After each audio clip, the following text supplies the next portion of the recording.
ఇప్పుడు నాకు ముస్లిం ఓట్స్ ఉన్నాయి, నాకు క్రిస్టియన్ ఓట్స్ ఉన్నాయని రాజకీయ అవగాహన లేనట్టున్నది. మాజీ మంత్రి మొన్న మీ పైన ఒక ఆరోపణ చేసింది. మాజీ మంత్రి ప్రెసిడెంట్ ఎమ్మెల్యే అయితే బీజేపీ నుంచి కాంగ్రెస్ నుంచి రెడ్డిలు ఉంది, బీఆర్ఎస్ నుంచి బీసీ అభ్యర్థిని నిలబెడుతున్నాం. బీసీ అభ్యర్థి అధిక మెజార్టీని గెలుస్తారు, ఆ రెడ్డిలు అంటోళ్ళు పక్కకు దక్కుతారు అనేది ఒక మాట చేసింది మీ పైన, అంటే ఇద్దరి పైన. దానికి మీ సమాధానం? వాళ్ళు కేటీ రామారావు గారు మొన్న వికారాబాద్ మీటింగ్లో అన్నది ఏంటంటే ఎట్టి పరిస్థితిలో రంజిత్ రెడ్డిని ఓడగొట్టాలి, ఆయన మా అభ్యర్థిని గెలవాలని చెప్పలేదు. అంటే ఏమన్నట్టు ఎవరిని గెలిపియాలి, విశ్వేశ్వరరెడ్డి గెలిపియాలి అని చెప్పకనే చెప్పారు.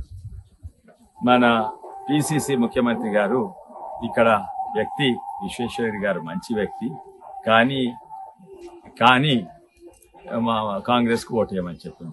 అంటే ఏమన్నట్టు బలవంతంగా ఇంకా ముఖ్యమంత్రి నుండి చెప్పాలి, ఏమన్నా నాకు ఓటేమని చెప్తారా, బీజేపీ కూడా చెప్పడు. అయితే లీడర్ల కాడి నుంచి క్యాడర్ వరకు అసలు నన్ను గెలిపిస్తామని మొన్న నాతోటి పోటీ పడ్డోళ్ళు కూడా నా మిత్రులైనరు, లేకుంటే నాకు మిత్రులు కాకుండా కనీసం నాకు మద్దతు ఇస్తున్నారు.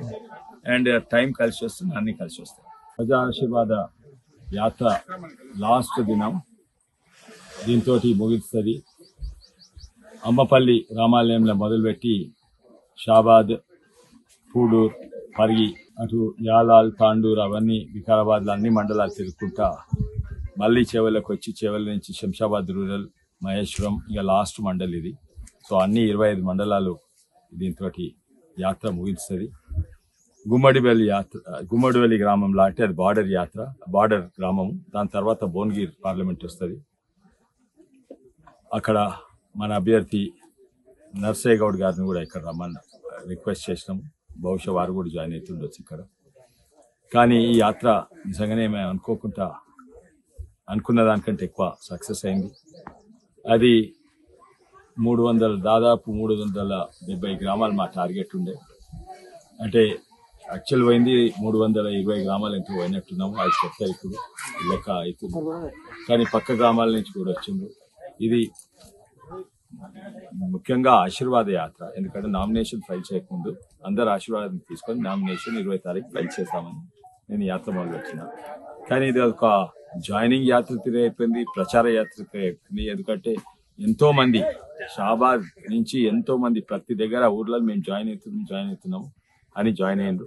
కొన్ని జాయిన్ అయితే అసలు మాకు రూట్ మ్యాప్లు లేకుండే, అయినా కూడా అక్కడ బలవంతంగా తీసుకొని జాయినింగ్ అయింది.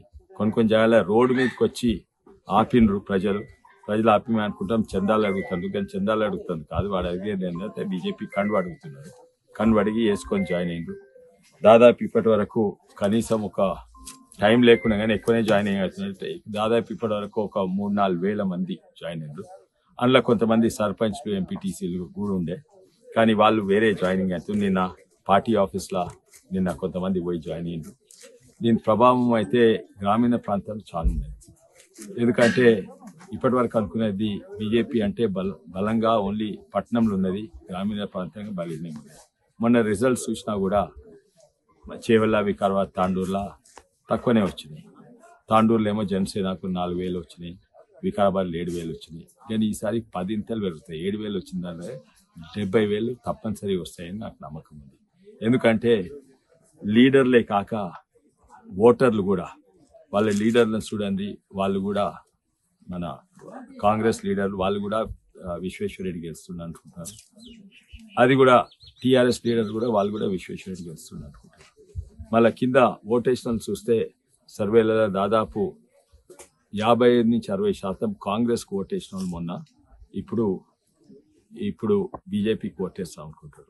అది కొంతమంది ఆశ్చర్యపోతారు. కానీ దానికి ఇంకా వాస్తవాలు ఏంటంటే మొన్న వచ్చిన కాంగ్రెస్ ఓట్లు అవి నిజంగానే కాంగ్రెస్ మీద ప్రేమతో ఓటు కాదు, అవి కాంగ్రెస్ ఓట్లు ప్లస్ అంటే యాంటీ కేసీఆర్ ఓట్స్ కలిసి అన్నీ వస్తున్నాయి. ఇంకా అధికారంకి వచ్చినాక వాళ్లకు వాళ్ళు అనుకుంటున్నారు అన్ని ఓట్లన్నీ కాంగ్రెస్ ఓట్లు కాదు. అక్కడ ఉన్నప్పుడే ఇంతకుముందు కాంగ్రెస్ ఓట్లు 20% కంటే తక్కువ, 18-19% పడిపోయిందని వాళ్ళకి కూడా తెలుసు. అందుకే ప్రతి దగ్గర డిపాజిట్ అవుతుంది.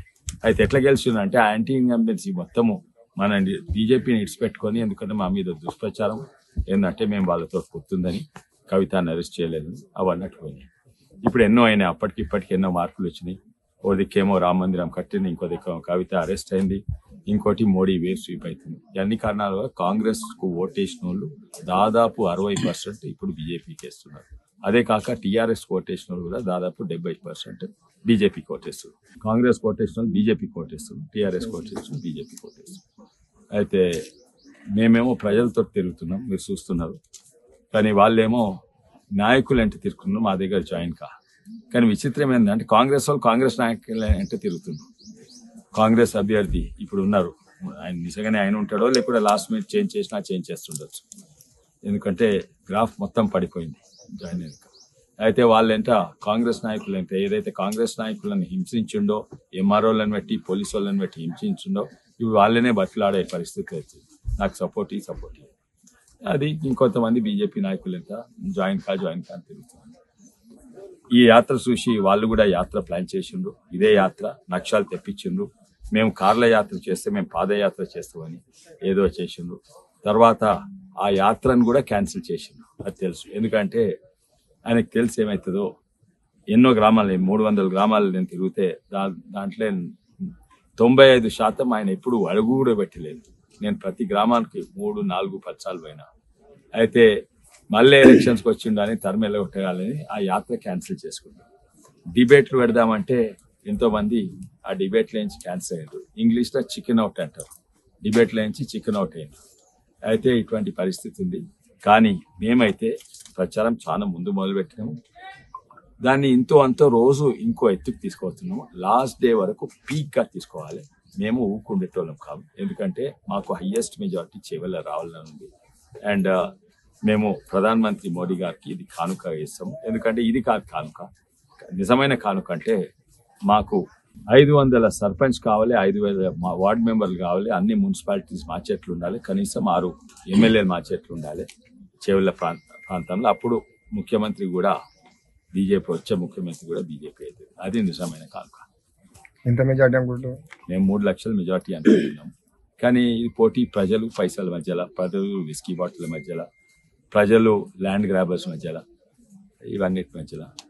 అండ్ మేమైతే భారీ మెజార్టీతో గెలుస్తాం అనుకుంటున్నాం. సర్వేలు కూడా అది చూపెడుతుంది.